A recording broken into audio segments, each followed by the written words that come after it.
A Schuyler County pioneer celebrated her 100th birthday in Lancaster, Missouri. Frances Marie Tate Norman hit the century mark on May 31st, and the entire community came together to help her celebrate. KTVO's Caitlin McGee stopped by the celebration and has more on how this remarkable woman helped shape Schuyler County into what it is today. Everybody knows her. Somebody commented that if something was going on, she was probably involved with it. May 31st, 1924 was a day that will go down in history for Schuyler County, as one of the area's biggest pioneers was born in Corsville, Oregon. Frances Marie Tate Norman celebrated her 100th birthday and will become her permanent home, Lancaster, Missouri. Norman only lived 2 of those 100 years outside the Show Me State, moving with her family to New Hampton, Missouri in 1927.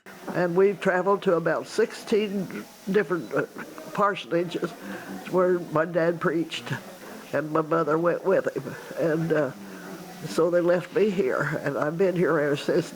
Norman would end up coming to Northeast Missouri to attend Northeast Missouri State Teachers College, now known as Truman State University. After World War II, she would meet her husband, Bryce Norman, who she married in 1946. They would move to Lancaster in 1947, where she's lived ever since, taking a job at REA Joe Castile as a bookkeeper. And they were bringing electricity to this part of the country. They didn't even have electric lights in their house down here. So I was here in the office when we started that. Norman resigned in 1948 after the birth of her first child, but continued to work with Bryce in his funeral home business.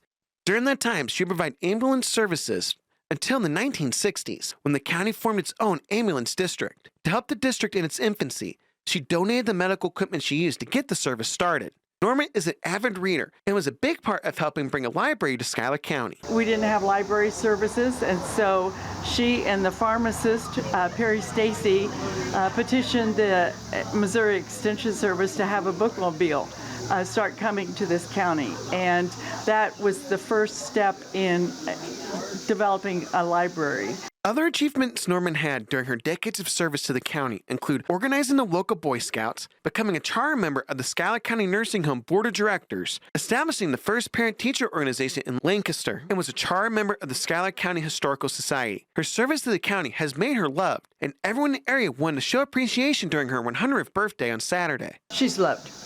She really is.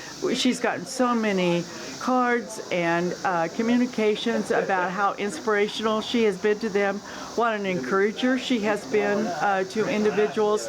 Despite all of her accomplishments, Norman says she's most proud of her children who've gone on to help their communities in their own way. Reporting in Lancaster, Caitlin McGee, KTVO News.